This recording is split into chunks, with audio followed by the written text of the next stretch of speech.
السلام عليكم ورحمة الله وبركاته. اللهم صل وسلم وبارك على سيدنا محمد أفضل الخلق وعلى آله وصحبه وسلم. يا صباح الفل، صباح الهنا، صباح التفاؤل، صباح راحة البال، صباح يوم جديد كله سعادة وهنا وفرحة على أجمل عيون متابعيني في الكون كله. زي ما انتم شايفين الفيديو بتاعنا بقى النهاردة كله نشاط، كله طاقة، كله تحدي الكسل وحماس. تابعوا معايا الفيديو للآخر، وكل البنات وكل الستات الشاطرة الجدعة اللي طبعا تقدر تشيل مسؤولية بيت وعيلة كاملة بحالها وعارفة تدير أمور بيتها كويس، تحط لي بقى لايكات كتير قوي قوي على فيديو النهارده عشان نتشجع مع بعض. بينا نبدا يومنا. طبعا كلنا الحمد لله رب العالمين بنخلي بيوتنا زي الفل، ولكن بتبقى دايما كده عايزين زقه كده لقدام ونتشجع مع بعض، علشان طبعا كل حاجه كده تبقى محتاجه طبعا يعني فيها متابعه. فالحاجه اللي بتبقى ايدك فيها دايما باستمرار هتلاقيها معاكي نظيفه وزي الفل ومش هتتبهدل معاكي ابدا. فعايزه اقول لكم ان انا بصوا يعني حريصه جدا في كل حاجه انا بعملها هنا في الشقه، خاصه المطبخ، لان المطبخ يعني زي ما انتم شايفين هو فاتح، المطبخ فاتح والرخام كمان فاتح، فاي حاجه بتبان فيه البهدله، فدايما ايدي كده على طول ببقى ماشيه رايحه جايه عليه، حتى لو ما فيش حاجه، حتى لو فيها اي ترابه او اي حاجه، عشان بس اقدر ان انا احافظ على كل حاجه انا عملتها في المطبخ، لان كل حاجه جايه طبعا بعد تعب وبعد شقه، فلازم الحاجات دي الواحد يعني يحافظ عليها. المهم عملت لي بقى فنجان القهوه الجميل دوت اللي بصوا يعني يفتح النفس كده ويروق البال ويهدي الاعصاب. بقالي كتير قوي ما شاركتش معاكم فعلا بجد فنجان القهوه. عملت لي بقى فنجان القهوه، وعايزه اقول لكم ان البنات كانوا لسه نايمين، وحضرت لهم بقى كده الفطار، حطيت البيض يتسلق على النار عبال ما هم يقوموا ويفوقوا كده شويه يبقى الفطار جاهز يعني يفطروا بقى على طول. هنا كنت مشغله الغساله من بالليل على الكفر بتاع الانتريه بتاعي، فاكرينه اللي كنت عاملاه عندي في الشقه التانية. انا بقالي كتير قوي ما فرشتوش، وبصراحه من ساعه ما عملته فرشته مره او مرتين، ومن ساعتها شلته ومرضتش ان انا افرشه تاني، لان انا كنت عاملاه درجتين، عاملاه الدرجه الكحلي وعاملاه الدرجه اللي هو البيج دي، فالاتنين مع بعض لما عملتهم في الحقيقه يعني حسيتهم ان هم مش لايقين عندي. لما لا تعملي الحاجه وتحسي ان انت خلاص هي هتلاقي عندك وتنفذيها وتعمليها وتشتريها وخلاص بقى جبتيها، فبعد كده بتلاقيها ان هي مش عارفه. فالمهم ان انا مرضتش بصراحه ان انا افرشه بعد كده، فجيت لما ساعه ما جيت بقى هنا الشقه وانا شايفه ان الانتريه الكحل اللي انتوا شايفينه دوت ولا الجنزاري بتاعي مش لاقي خالص عندي على الريسبشن، فانا رحت عامله ايه، طلعت الكفر وشلت الكحلي ومطلعه بس اللي هو القماش البيج، شغلت عليه الغساله من بالليل، وقلت الصبح ان شاء الله بقى كده عبال ايه يعني هسيبه كده احطه على الحبل عبال ما اخلص شويه حاجات في الريسبشن يكون هو نشف معايا على طول. انا عندي الحمد لله البلكونه بصوا هو كده قدامنا مفيش اي حاجه خالص، بتنشف معايا كل حاجه بسرعه. عايزه اقول لكم ان انا مش في العالي قوي في العماره، انا في الدور الرابع، بس متهيأ لكم ان انا في التاسع ولا في العاشر، لكن لا هي العماير كلها قدام مني طويله، فكل حاجه تحسوها ان انا فوق، لكن لا انا في الدور الرابع. كان في بقى شويه هدوم على الانتريه هاخدهم بقى واطبقهم وافضي الدنيا كده حوالين مني في الريسبشن. عايزه اقول لكم ان انا هعمل ان شاء الله باذن الله تغيير كامل متكامل في الريسبشن هنا، لان انا زي ما انتم عارفين ما عملتش فيه اي حاجه خالص، ولا ديكورات ولا اي حاجه في الحيطان، ولا حتى الليد اللي هو الليد البروفايل، ولا اي حاجه خالص من الديكورات، ولا الارفف ولا اي حاجه. انا لسه ما عملتش اي حاجه خالص فيه، انا مستنيه بس كده كنت العيد يخلص وكل حاجه تفتح وانزل ان شاء الله باذن الله. مش هشتري بقى يعني مش هعمل عموله، هشتري جديد، لان انا خلاص انا العموله هياخد وقت معايا، وانا بصراحه عايزه انجز. حتى كمان ما عملتش مكتبه بتاعه الشاشه، الجزء ده كله بصوا انا حتى الانتريه كده ده مش الشكل بتاعه النهائي يعني، لا ان شاء الله لما اجيب حاجه جديده مش عارفه اجيب بقى ركنه او انتريه في الجزء دوت، والجزء التاني هتشوفوه دلوقتي اللي هو قدام المطبخ ده ممكن احط فيه سفره باذن الله. لكن انا محتاره بصراحه اجيب ركنه ولا اجيب انتريه في الجزء دوت، يعني قدام الشاشه هيبقى قدام المكتبه كده، فانا باذن الله اليومين دول هنزل اشتري. فعايزاكم كده تكتبوا لي تحت في الكومنتات تقولوا لي، لان انا باخد برايكم برضو بتفكروا معايا، ودايما يعني بصراحه ذوقكم بيعجبني، فقولوا لي كده اجيب ركنه ولا انتريه، علشان هنا انا مش عايزه اقفل الدنيا، انا عايزه كل حاجه برضو في نفس الوقت يكون في مساحه نعرف نتحرك فيها، وبرضو يبقى ايه يبقى كذا حد يقعد عليها وبتاع. فانا بفكر بصراحه ان انا اجيب الركنه. زي ما شفتوا لما كنت بعمل في الشقه وبوضبها، تابعتوا معايا طبعا كل الفيديوهات دي. انا ما حبيتش ان انا اعمل مكتبه اللي هي الجبسن بورد والكلام اللي بيبقى في الحيطان دوت اللي انا كنت عاملاه في الشقه بتاعتي الاولاني. فلا الجبس الحاجات دي بقت ادمت وبقت يعني شكلها بقى، حاسه ان هو لا يعني مش عايزه اعمله، عايزه اعمل حاجه كده جديده وفي نفس الوقت تكون خشبي وطالعه مودرن ويعني ما تقدمش. هنا رتال بقى خدت الهدوم، كانوا نازلين هي واحمد وجنى وكنت بلم لها بقى كده شعرها، جات لي سرح لها شعرها، ورتال بقى هي بتسرح مع نفسها وكانوا نازلين.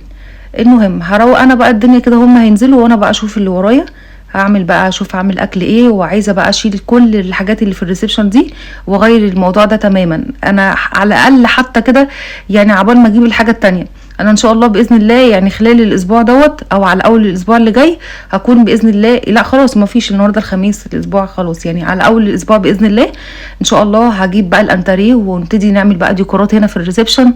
في ناس كتير قوي مستنيه بقى الفرش بتاع الريسبشن والديكورات والحاجات دي كلها، فان شاء الله كده ايدكم معايا. وقولوا لي كده في الكومنتات تحت، قولوا لي اعمل ركنه مثلا الوانات ايه جديده بتاع، فخليكم معايا كده ومتابعيني اول باول لان انا دايما بمشي بذوقكم وبمشي برايكم.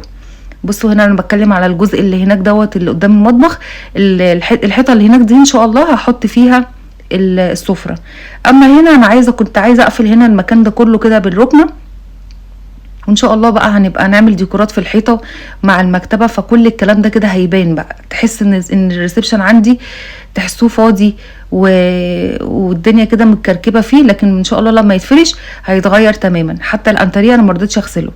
ليه ما رضيتش اغسله؟ عشان خاطر ان هو كان متبهدل وعليه حاجات ولسه بحط عليه حاجات تاني لسه دلوقتي، فقلت هيتغسل وبعدين ارجع تاني هيتبهدل معايا فحرام، وانا كده كده اصلا يعني ان شاء الله اخره معايا الاسبوع دوت. فهبقى طبعا يعني قبل ما ينزل وكده هنبقى نغسل بقى الكوجنز بتاعه والمفارش وكل الحاجات دي. بصوا السجاده على الارض دي، السجاده دي من يوم جوازي انا متجوزه بيها، فاكرينها؟ في ناس كتير قوي ممكن تكون فاكره السجاده دي، هي صعبه جدا بصراحه في الغسيل، انا كنت دايما بغسلها في المغسله، ما كنتش بغسلها خالص في البيت، بس انا حبيت ان انا افرشها بقى دلوقتي، بقالي كتير قوي ما فرشتهاش بجد يعني، فقلت اطلعها كده بقى مش مشكله مع الانتريه. بس انا بقى ايه زهقت بقى والعيال زهقوا بصراحه، واحمد دخل طالع عمال يقول لي انا بصي انا كنت فاكر ان انا هاجي اقعد في الشقه هنا وبتاع ونرتاح وتلم الدنيا، متضايق جدا بصراحه من شكل الانتريه والبهدله اللي عليه وكل الكراتين والشنط والحاجات دي. فانا تخلصت من اي كركبه عندي واي حاجه كده كانت عامله لي كركبه بصراحه اتخلصت منها، عشان بس ايه افوق كده والدنيا عندي تبقى نظيفه وما احسش بكركبه. اما بقى الناس اللي قالت لي في الكومنتات في الفيديو الاخير يا شروق حاولي تعملي سحاره او ادراج في اوضه البنات في السراير نفسها، عشان خاطر احط فيها السجاد، احط فيها الهدوم اللي انا مثلا الشتوي، الحاجات اللي انا ببقى مش محتاجاها دلوقتي يعني. فانا ممكن اعمل كده باذن الله. انا عايزه اقول لكم ان الاوضه لسه اصلا ما خلصتش، لسه اوضه البنات ما خلصتش، فان شاء الله ممكن اعمل اللي انتوا بتقولوا لي عليه ده، ممكن اعمل الادراج اللي هي زي بتاعه ايكيا كده، فيها ادراج من تحت السرير اقدر احط فيها كده السجاد بتاعي، او احط فيه مثلا هدوم الشتاء او بطاطين او لحفه، كل الكلام ده هيتدرى معايا، خاصه ان انتوا عارفين ان انا الدواليب بتاعتي يعني الدولاب بتاعي والدولاب بتاع اوضه البنات انا عاملاه للسقف، فلو حطيت حاجه فوقيه هيقفل على الليد، فمش هينفع، انا مش عايزه كده. فانا هعمل زي ما انتوا قلتولي. النجار لسه هيعمل لي المكتبه بتاع اوضه البنات ولسه هيعمل لي الكومود، هخليه كمان بالمره يعمل لي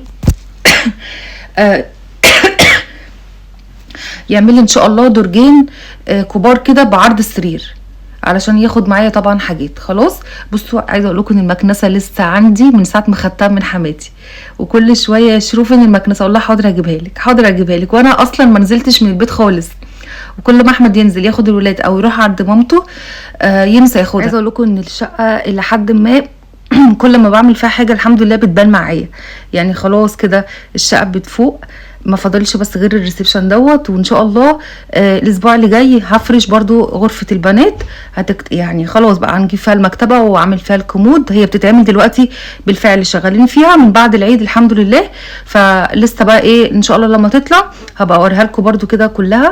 المكتبه اللي انا عملتها عامله مكتبه بصوا تحفه مع الكومود، بصوا يعني هتشوفوا كده اختلاف تماما.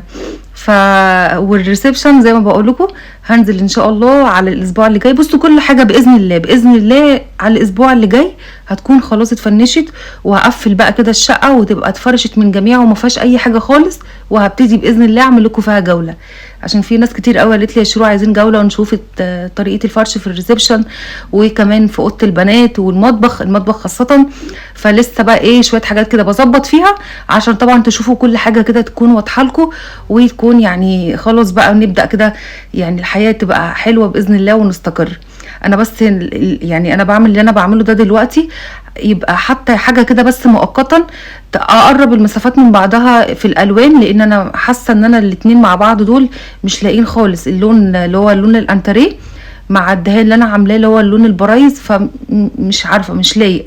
فقلت بقى هبقى افرش الكفر ده دلوقتي واغسله وينضف معايا ويبقى زي الفل وافرشه. هو كده كده خلاص نشف معايا الوقت خلاص. بصوا المغربيه بقى ايه الليل هيليل دلوقتي، وانا كنت خلاص ايه خلصت. طبعا عايزه اقول لكم ان انا مش من صباحه ربنا لحد دلوقتي في الريسبشن، لا انا كنت بقفل الكاميرا وبعمل الاكل، اشوف مثلا اشغل الغساله تاني. انا مشغله دلوقتي دوره تانية على هدوم وبعمل كذا حاجه في نفس اليوم، قاعده بتكلم في التليفون بتاع، فالوقت ايه بيجري بينا الحمد لله.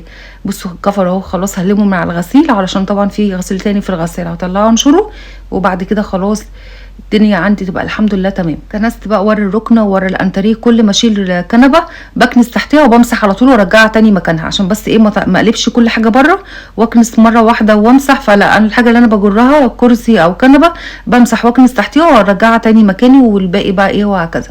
خلاص طبعا عايزه اقول لكم الروتينات دي جميله جدا، بتشجع الواحد وبتحفز الواحد وبتخلي الواحد كده يقوم يتنشط ويعمل كذا حاجه يعني في البيت عنده.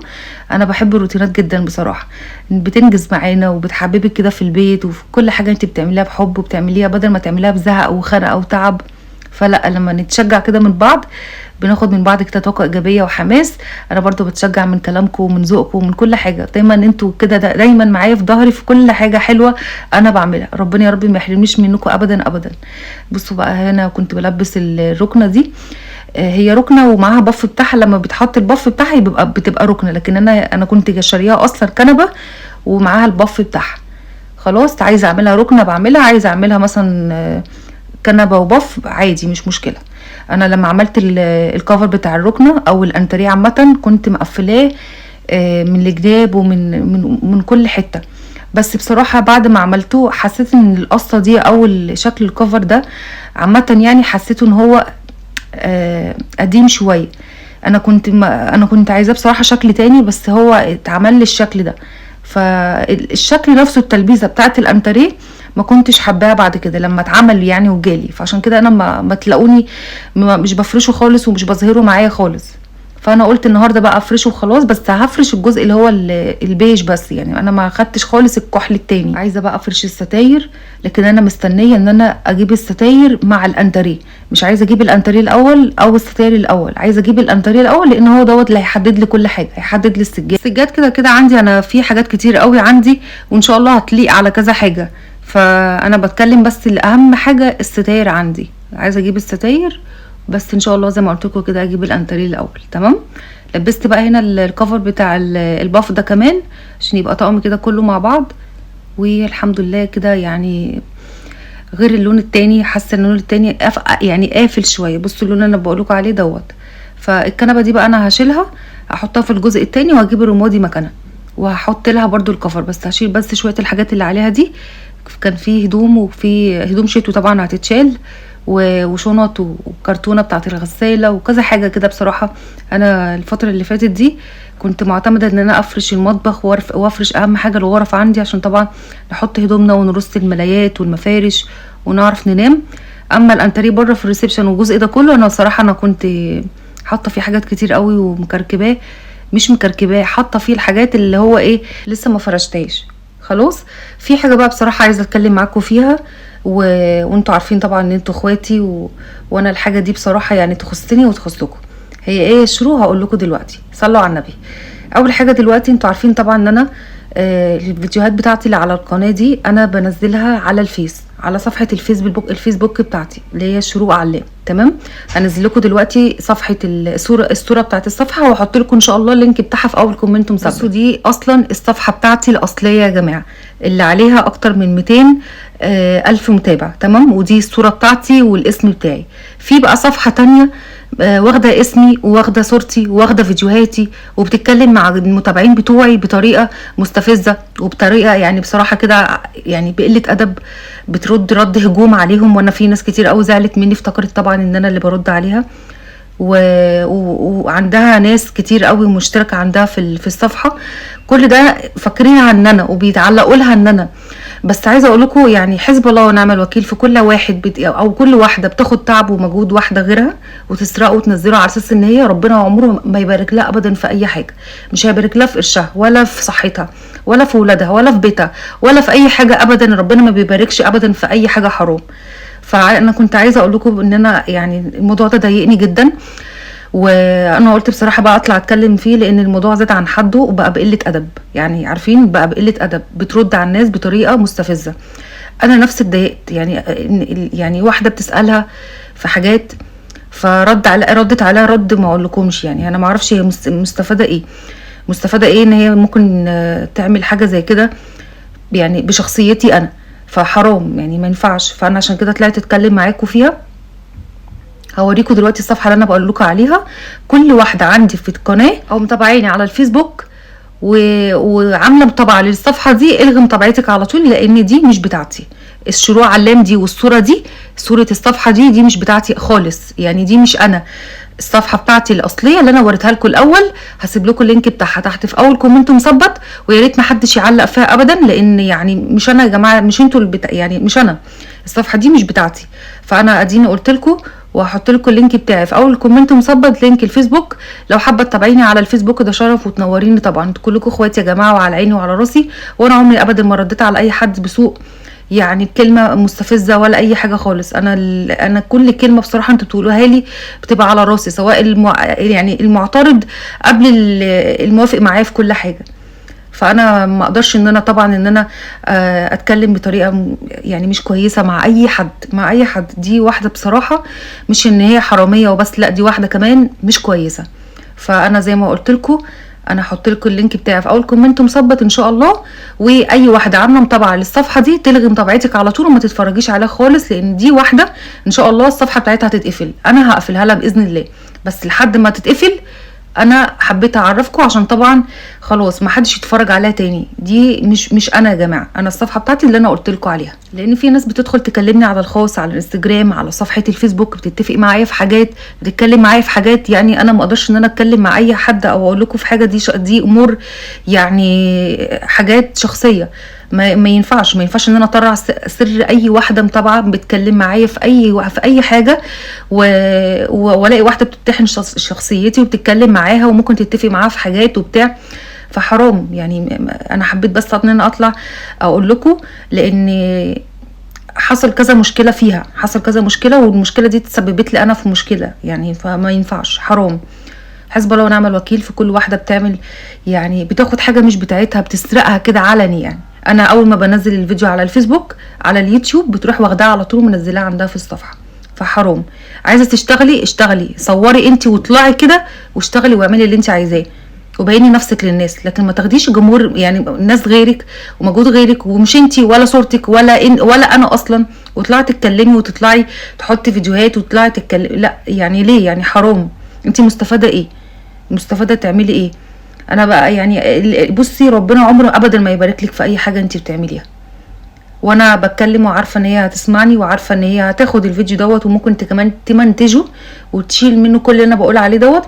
بس حسب الله ونعم الوكيل. بجد ربنا عمره ما يبارك ابدا في اي قرش حرام. واللي مش متابعيني على الفيسبوك وشفت اللينك بتاعي، يا ريت تنوريني وتشرفيني وتبقي اخت كده من اخواتي. طبعا احنا كلنا عيله مع بعض وكلنا اخوات، كلنا بنتكلم مع بعض في امور خاصه.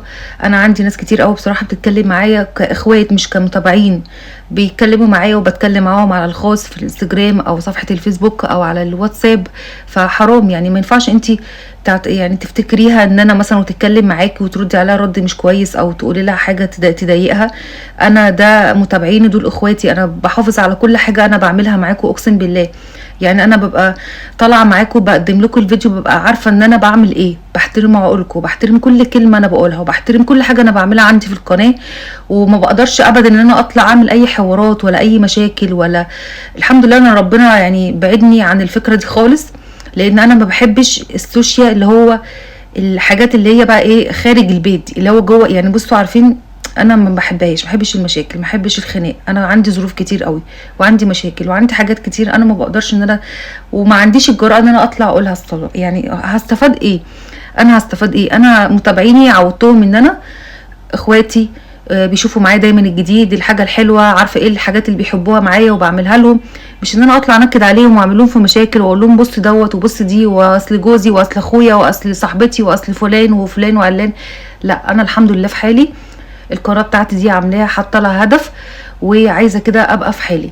فبالله عليكم يا جماعه، يعني اي حد يشوف الصفحه اللي انا وريتها لكم دي وعامله لها متابعه وبتدخل تكلمها وبتعلق لها على اساس ان انا الغي متابعتك على طول، وخشي اشتركي في القناه بتاعتي في اللينك الصفحه، هحطها لكم تحت في اول كومنت مصور. وانا اسفه جدا ان لو اتكلمت معاكم بطريقه عصب، يعني متعصبه فيها شويه، فده غصب عني.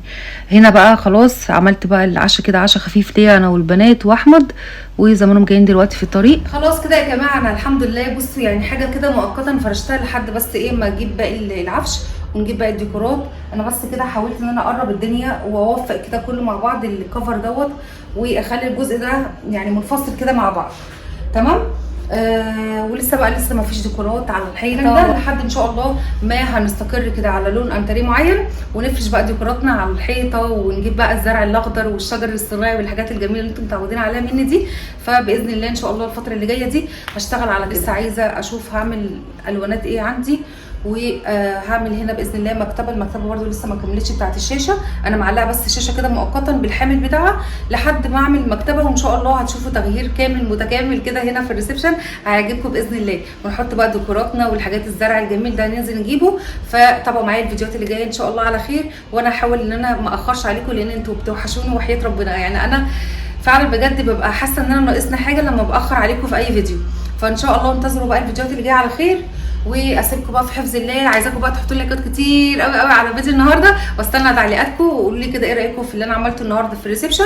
وان شاء الله انتظروا الفيديوهات اللي جايه على خير ان شاء الله. مش هحاول ان انا اخر عليكم. هنا خلاص وصلنا لاخر اليوم. طبعا انا بادئه معاكم اليوم من اوله، عملت الريسبشن وعملنا كده الاكل اللي كنا انا والولاد، واخر حاجه بقى بالليل قلت اعمل لهم كده شويه فشار يقعدوا كده يعني على روقان. الريسبشن بقى خلاص بره نضفناه وروقناه، فعايزين بقى يعني من حقهم من حقنا بقى نقعد شويه بس كده الدنيا رايقه وتبقى الحمد لله زي الفل. يا رب النهارده الروتين يكون عجبكم والفيديو يكون عجبكم. حطوا لي بقى لايكات كتير قوي قوي، هستنى تعليقاتكم، وكمان هستنى بقى الناس اللي هتخش عندي على الصفحه ان شاء الله. زي ما قلت لكم اكيد عليكم الصفحه اللي انتوا شفتوها معايا دي مش صفحتي، الصفحه بتاعتي الاصليه اللي ماليش غير يعني ما فيش غيرها خالص، هحطها لكم تحت في اول كومنت مثبت. خلاص اسيبكم بقى في حفظ الله واشوفكم فيديو جديد على خير. مع الف سلامه.